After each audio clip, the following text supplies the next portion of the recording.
right. Ever feel like some people just have that thing, that uncanny ability to get others on board with their ideas?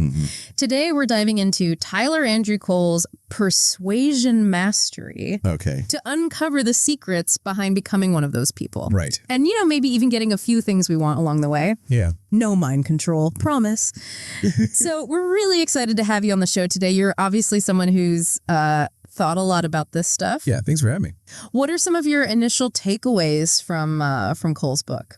Well, I think one of the most fascinating things that Cole does is he throws out this whole myth of persuasion being some magical gift. Okay. Like you're either born with it or you're not. Right. He really argues that it's a skill. Okay. Like playing the piano or coding, something we can all learn and get better at with practice. So you're telling me I don't have to be born a smooth talker. Exactly. There's hope for us regular folks. Absolutely. Yeah. He says we're already persuading every day, whether we realize it or not. Really? Yeah, think about it. Okay. Convincing a friend to try a new restaurant. Right. Negotiating a deadline at work. Yeah. It's all persuasion in action. Okay. That makes sense. Before we go on with the podcast, I invite you to download the free bundle, which contains the ebook and an executive summary of all the chapters with the key takeaways. Click on the first link in the description to claim your free bundle now and maximize your learning potential.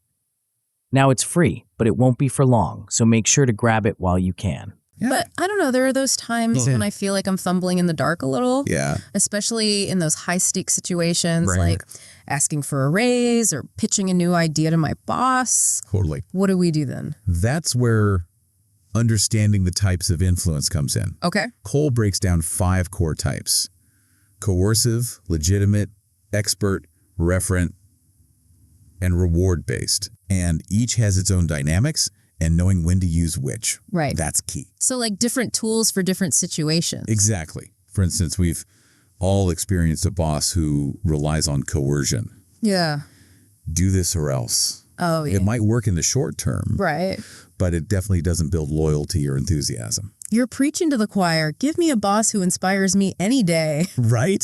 But tell me more about this referent influence. It sounds kind of like something out of a sci-fi movie.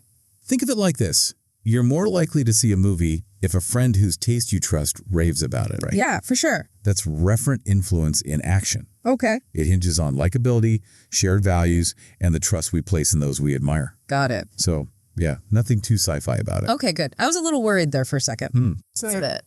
But this does make me think about, the whole nature versus nurture debate. Right. Is someone like Oprah just born with like extra persuasive mojo, or is this something she learned?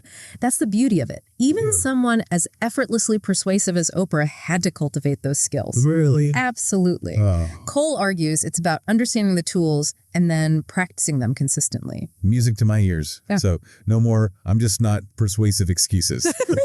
Exactly. Like learning any skill, practice makes progress. Absolutely. I like it. Before we continue, I want to remind you that you can always find the free audiobook version of this book on the main Grow to the Top channel.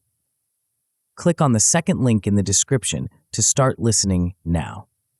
So we've established that anyone can learn to be more persuasive. Right. Where do we even begin? Well, one of the most fascinating parts of Cole's book is how he emphasizes the often overlooked power of the environment. Wait, hold on. You're telling me where we have a conversation can actually influence the outcome? It can play a surprisingly significant role. Seriously? So, like, if I want a raise, I should ask my boss in a fancy restaurant instead of his office. Well, it's not quite that simple. Darn. It's more about subtle cues that influence our subconscious. Oh. Think about a time you walked into a space and instantly felt at ease. Oh. Maybe it was the warm lighting, Right. comfortable furniture, Yeah. even a pleasant aroma. Okay. Those seemingly insignificant details can actually make a big difference in how receptive we are to new ideas or requests. Interesting. Yeah, it's like setting the scene for a movie. Right. The right environment primes the audience for what's to come. Exactly. And it goes beyond interior design. Cole talks about nonverbal communication, our posture, our body language, even our clothing choices Oh, wow. as playing a role in creating that persuasive atmosphere. So if I want to project confidence, it's not enough to just rehearse my lines. Right. I need to dress the part too. Think of it this way.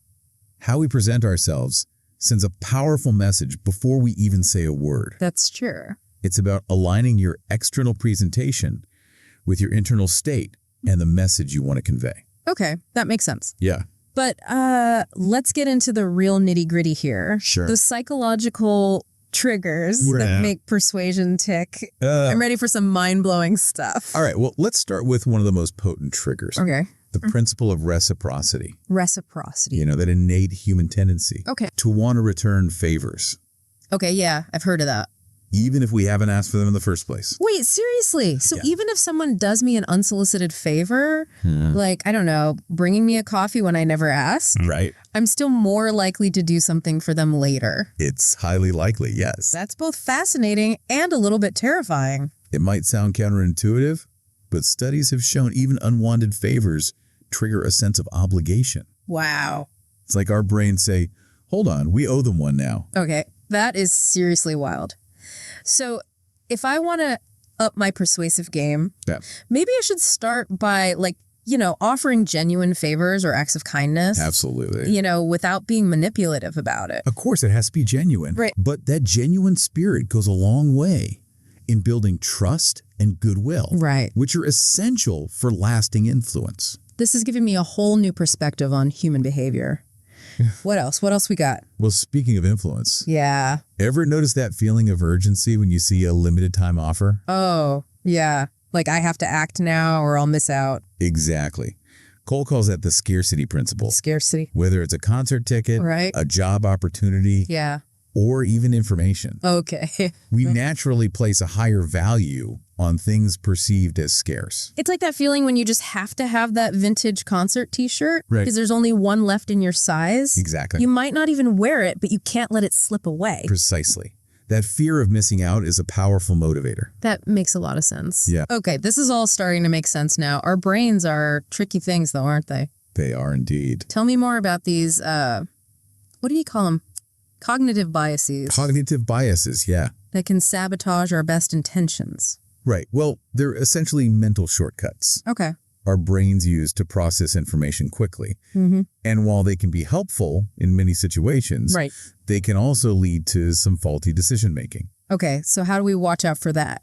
Well, one that Cole really dives into is confirmation bias. Confirmation bias, okay. Ever notice how people tend to gravitate towards information that confirms what they already believe? Oh, tell me about it. Right. Social media is like a breeding ground for that, I feel like. It's everywhere. Yeah. And it presents both a challenge and an opportunity for persuasion. So how do we work with this bias instead of against it? Well, instead of bombarding someone with facts that contradict their deeply held beliefs, okay, a more effective approach is to frame your message in a way that aligns with their existing worldview. Interesting. Find common ground first, then build from there. So it's about understanding their perspective and finding ways to bridge the gap between like your ideas and theirs. Exactly. And another bias Cole discusses is authority bias. Authority bias. A tendency to trust information from authority figures, right, even if it goes against our better judgment. That explains why celebrity endorsements can be so persuasive. Right. Even if we know they're being paid to say nice things. Exactly. But, you know, knowing about these biases is one thing. Sure. But how do we actually, like, use them ethically? That's the million-dollar question, isn't it? Yeah. These triggers and biases can be incredibly powerful tools. Right. But it's crucial to use them responsibly and ethically. Okay. It's about enhancing communication, not exploiting vulnerabilities. It's about wielding these persuasive powers for good. Yes. Not for manipulation or coercion. Exactly. Okay, so we're being ethical persuaders here. Absolutely. Now, this is where I think it gets even more interesting. Okay. Let's talk about the power of language. Yeah. Words are incredibly potent tools, wouldn't you say? Absolutely. And Cole has a whole chapter on this called Words of Power. Okay. He dives deep into how the way we use language can literally shape perceptions and influence decisions. I can see that. Like, have you ever noticed how the same information can be presented in completely different ways Oh, yeah. to evoke different emotional responses? For sure. It's like that classic example is the glass half full or half empty. Right. Same amount of water, but two completely different vibes. Exactly. And that's framing. Framing. Okay. By strategically choosing our words, we can highlight certain aspects of an idea or argument. Right. subtly guiding the listener toward our desired interpretation. It's about painting the picture you want them to see, but with your words. Precisely. And it goes beyond simple word choice. Oh, okay. Cole dives into fascinating persuasive language patterns, like embedded commands and presuppositions. Embedded commands. Yeah, these are sneaky little things. Okay. They can bypass conscious resistance and speak directly to the subconscious mind. Okay. Now you're speaking my language. Tell me more about these embedded commands. Okay, so imagine Okay. you're trying to persuade someone to invest in a new business venture. Right. Instead of saying, you should really invest in this, Yeah. you could say, as you learn more about this opportunity, imagine the possibilities that might open up for you. Okay, that's smooth. Right. You're subtly planting that seed of possibility Exactly. without directly confronting any resistance they might have to the word invest. Exactly. It's about leading them down a path of possibilities without being pushy or salesy. That's pretty powerful stuff. And what about those presuppositions you mentioned? Oh, right. Yeah. Presuppositions. Yeah. Those are assumptions embedded within a statement or question. For example, instead of asking, do you want to improve efficiency? You ask, how much more efficient do you want to be? Okay. You're assuming they want to be more efficient and focusing on the degree, not the choice itself. It's like you're skipping a step in the thought process and taking them straight to the desired outcome. Exactly. Brilliant. But again, it feels important to use this ethically. Absolutely. That's key with all of this. Right. It's crucial to use these language patterns to enhance understanding, Right. encourage thoughtful consideration, not to manipulate or deceive. It's about empowering people to make informed decisions. Yes. Not tricking them into doing something they wouldn't otherwise agree to. Exactly. Okay, so much to think about already Right. we've covered. Like the power of environment and subtle cues, psychological triggers, the subtle art of language. It's clear that effective persuasion requires a deep understanding of human psychology. Absolutely. But what about the role of emotions? Ah, yes. Emotions? Yeah. Cole argues that while logic and reason are important, Right. emotions are often the true drivers of human behavior. Right, we're not just robots, right? Exactly. We humans are emotional creatures, even when we try to be logical about our decisions. For sure. So how do we tap into this emotional side of persuasion Well, without, resorting to cheesy tactics Right. or becoming like a manipulative mastermind? it all starts with emotional intelligence. Okay. Being aware of both our own emotions and the emotions of those we're trying to persuade. Okay, so being empathetic. Empathy is key here. Absolutely. So before launching into like my persuasive argument, I need to put myself in the other person's shoes Yes. and try to understand where they're coming from emotionally. Exactly. Are they excited about new possibilities? Right. Or anxious about potential changes? Huh? By recognizing and acknowledging those emotions, we can adjust our communication style accordingly, Okay. build rapport, and create a deeper connection Right. before even attempting to persuade. Okay. It's about building trust and understanding before diving into the heart of the matter. This is making me think about all those times I've tried to convince someone of something Yeah. without even considering their emotional state. Right. No wonder I wasn't as effective as I could have been. It's a common mistake. Yeah. We get so caught up in our own agendas and desires Right. that we forget to tune in to what the other person might be feeling. So being attuned to those emotional cues can make or break a persuasive attempt. Precisely. And it goes beyond just recognizing emotions. Oh, okay. Cole also talks about mirroring and emotional contagion. Oh, You know how sometimes you catch yourself mirroring the body language or tone of voice of someone you're talking to? oh, absolutely. Like if someone is super enthusiastic, their energy can be contagious. Exactly. And you find yourself mirroring that enthusiasm without even realizing it. Exactly. We humans are wired for this kind of emotional synchronicity. Wow, that's interesting. And as persuaders, we can leverage this by consciously managing our own emotional state. How If we want to evoke enthusiasm, Yeah. we need to embody enthusiasm. Yeah. If we want to convey calmness and trustworthiness, we need to embody those emotions. So our emotions are like a secret language. Yes. And by learning to speak that language fluently, we can connect with others on a deeper level and open the door to more effective communication and persuasion. Beautifully put. Thank you. And speaking of powerful communication, Cole reveals one of the most effective tools for tapping into emotions. Let's hear it. Storytelling. Ah, the power of a good story. I've always been drawn to stories. Me too. They have a way of bypassing our rational defenses and speaking directly to our hearts and minds. Exactly. And that's precisely why storytelling is such a potent, persuasive tool. Okay. By weaving compelling narratives that illustrate our points, we create an emotional connection that makes our message far more memorable and impactful. Yeah, I get that. It's like when you're trying to explain a complex concept. Right. And a well-placed analogy or a captivating anecdote suddenly makes everything click into place for the listener. It's the difference between being told something and truly feeling it. Stories have a way of cutting through the noise and making information stick. Exactly. They help us make sense of the world around us, connect with each other on a deeper level, and ultimately make decisions that align with our values and aspirations. This is all so fascinating. It feels like we're pulling back the curtain on human behavior. It is fascinating. And I'm starting to see how all these elements, the psychological triggers, the language patterns, the emotional intelligence, they all work together to create a powerful framework for ethical and effective persuasion. Absolutely. And as we move into the next part of our deep dive, we'll explore how to apply these principles to specific scenarios. Awesome. Like winning arguments, building alliances, and ensuring that our persuasive wins have a lasting impact. I can't wait. This is like learning a new language. It is. Only instead of communicating with words, we're communicating with the very fabric of human behavior. And just like any language, the more we practice, the more fluent we become. I like it. I'm ready to become fluent in persuasion. You know, it's interesting how we often think of persuasion as this smooth, effortless process. Right.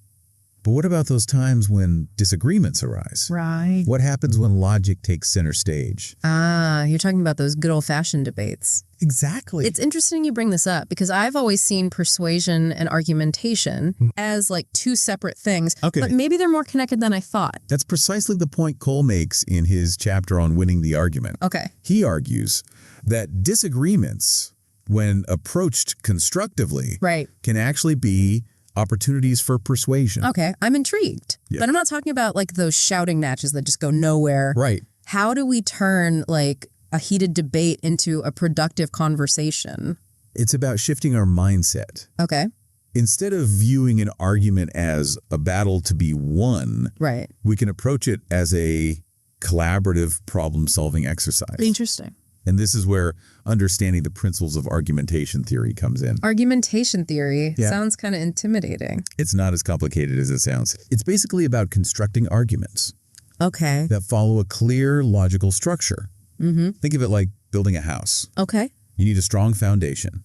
Your premise, solid framing, your evidence, and a well-constructed roof. Your conclusion. I like it. If any part is weak, the whole thing falls apart. So it's not just about like having a strong opinion. It's about backing it up with solid reasoning and evidence. Exactly. Yeah. And just like a good contractor can spot structural flaws, Cole teaches us to identify logical fallacies in arguments. Oh, right. Fallacies. Yeah, these are common errors in reasoning. That can make an argument seem convincing at first glance, but crumble under scrutiny. Give me an example of one of these fallacies. One of the most common is the ad hominem fallacy. Ad hominem. Attacking the person making the argument. Instead of addressing the argument itself. Oh, I know that one. Right. It's like when someone criticizes like your taste in music. Instead of engaging with your actual point. Exactly. It's a low blow. It is. It really is. Okay, so how do we avoid falling into these traps? By recognizing these fallacies in others' arguments. And even in our own. Right, good point. We can avoid derailing the conversation. And stay focused on the issues at hand. So we're learning to be more persuasive by also becoming more discerning listeners and thinkers. Exactly. We're calling out those logical inconsistencies. Precisely. But logic isn't the only tool in our persuasive arsenal. Remember those emotions we were talking about earlier? Yes, emotions. Always a factor. Always. Even in a debate where logic reigns supreme. A touch of pathos that's appealing to emotion can make our argument more memorable and impactful. Absolutely. Ah, yes, the persuasive trifecta. Ethos, pathos, and logos. Aristotle knew what he was talking about. He really did. He did. But how do we strike that balance between logic and emotion without coming across as manipulative? It's a delicate dance. One technique Cole suggests is using rhetorical questions. Rhetorical questions. Okay. Yeah. How can a question be persuasive? Well, imagine you're arguing for a new environmental policy. Okay. Instead of just bombarding people with facts and figures, you could ask, what kind of world do we want to leave for future generations?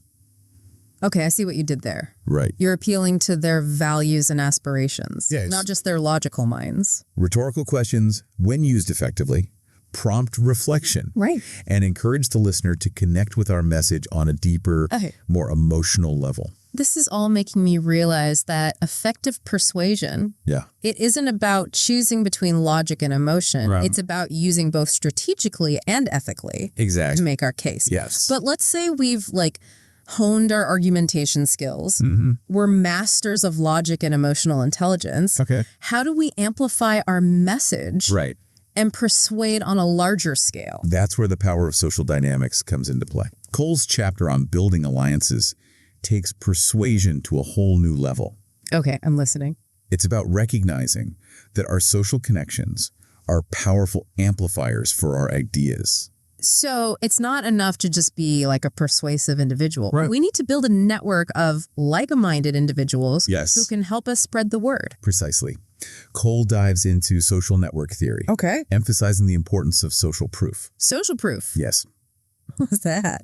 We're far more likely to embrace an idea Okay. if we see others, especially those we respect or admire, Right. already on board. Ah, the old, if they're doing it, it must be cool phenomenon. Yes, exactly. You see this all the time. It's a fundamental principle of human behavior, Wow. and it applies to everything, Really? from adopting new technologies to supporting social causes. So if I'm trying to get my company to adopt a more sustainable business model, it's not enough to just present a compelling argument to the CEO. Right. I need to get influential colleagues on board first. Exactly. By securing the support of key influencers within the organization, Right. you create a ripple effect that can sway the entire company. Wow. Those early adopters lend credibility and create a sense of momentum that's hard to ignore. It's like that saying, if you want to go fast, go alone. Yes. If you want to go far, go together. Exact. Makes sense in the context of persuasion, too. Absolutely. And it's not just about quantity, it's about quality. Okay. Cole emphasizes the importance of aligning ourselves with individuals who share our values and goals. So it's about building genuine relationship, not just collecting contacts like trophies. Exactly. Yeah. These alliances should be mutually beneficial, Right. not just about using people to achieve our own ends. That makes sense. So how do we build these alliances authentically? It starts with identifying those who share our passions and vision. Okay. Then it's about building trust and rapport over time Right. by offering value, support, and encouragement. So it's like any strong relationship. Exactly. It takes time, effort, Yeah. and a genuine desire to connect. Absolutely. But let's say we've built a strong alliance. Okay. We've persuaded our colleagues. We're seeing some real momentum. Yeah. How do we ensure those wins aren't just fleeting moments of victory? Right. How do we make them last? That's the $1 million question, isn't it? Yeah. And that's where Cole's chapter on the Victory Lap comes in. The victory lap. Okay. It's not enough to just win someone over. Right. We need to solidify that win Okay. and make sure our persuasive efforts have a lasting impact. So it's about making sure those yeses turn into concrete actions and long-term commitments. Precisely.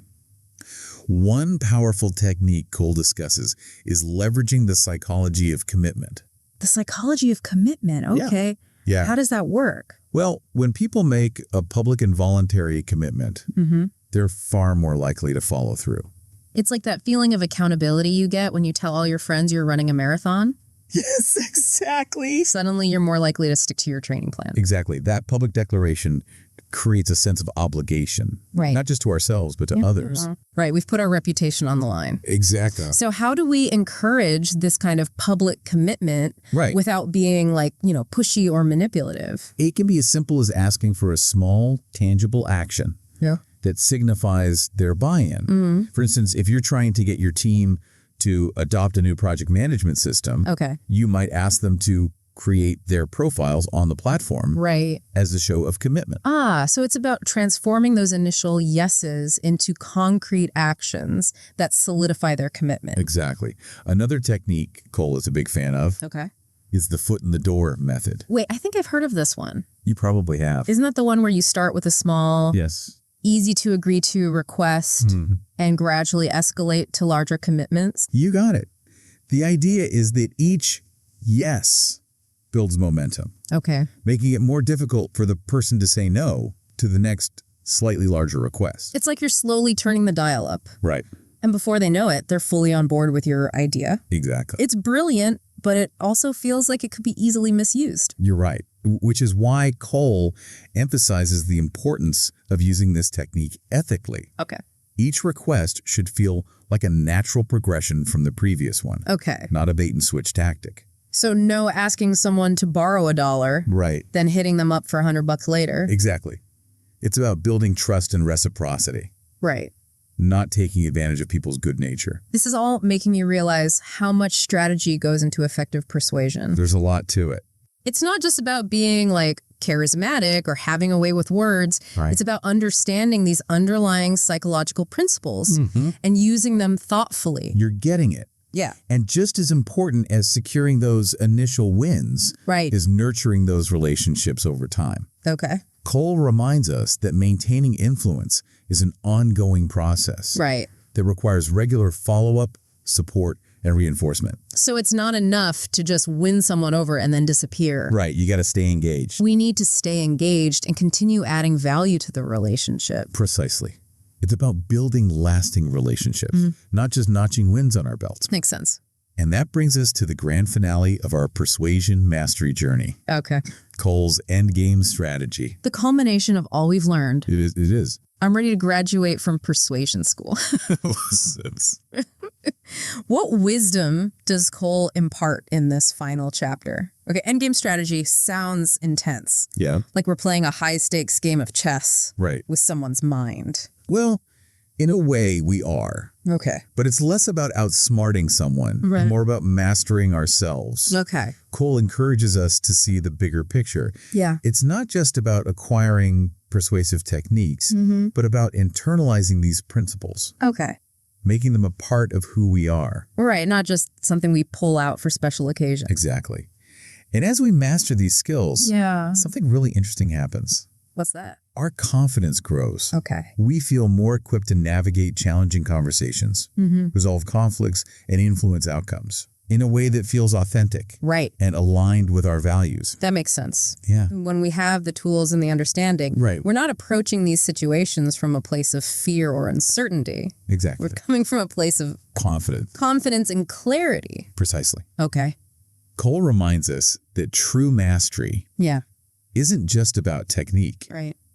but about wielding these persuasive powers ethically and responsibly. It's like that old saying. What's that? With great power comes great responsibility. Yes. We've unlocked these powerful tools Right. for influencing human behavior. Yeah. And now we have a responsibility to use them for good. Couldn't agree more. Okay. And to that end, Yeah. Cole challenges us to ask ourselves, what reality are we most passionate about changing? Ooh, good question. What impact do we want to have on the world around us? That's a powerful question. It is. It's a call to action to take everything we've learned Yes. and use it to make a difference. Exactly. Whether it's in our personal lives, our communities, or on a global scale. Absolutely. It's about finding our voice, Yeah. harnessing our persuasive powers, Okay. and stepping into our roles as Yeah. agents of positive change. It's about recognizing that we all have the potential Yeah. to influence the world around us. And with that potential Right. comes a responsibility to use our influence wisely and ethically. Absolutely. This isn't just about getting what we want. Right. It's about creating a better future Okay. for ourselves and generations to come. Wow. When you put it that way, Yeah. it really elevates the whole concept of persuasion. It does, doesn't it? It's not just about winning arguments or closing deals. Right. It's about shaping a better reality for everyone. Exactly. This has been amazing, but unfortunately, that's all the time we have for It's today. gone by so fast. I know, right? But hey, I think we've given our listeners a lot to chew on Definitely. and hopefully some powerful tools to put into practice. Absolutely. So to our listeners out there, go forth and persuade ethically. Yes. We'll see you in the next deep dive.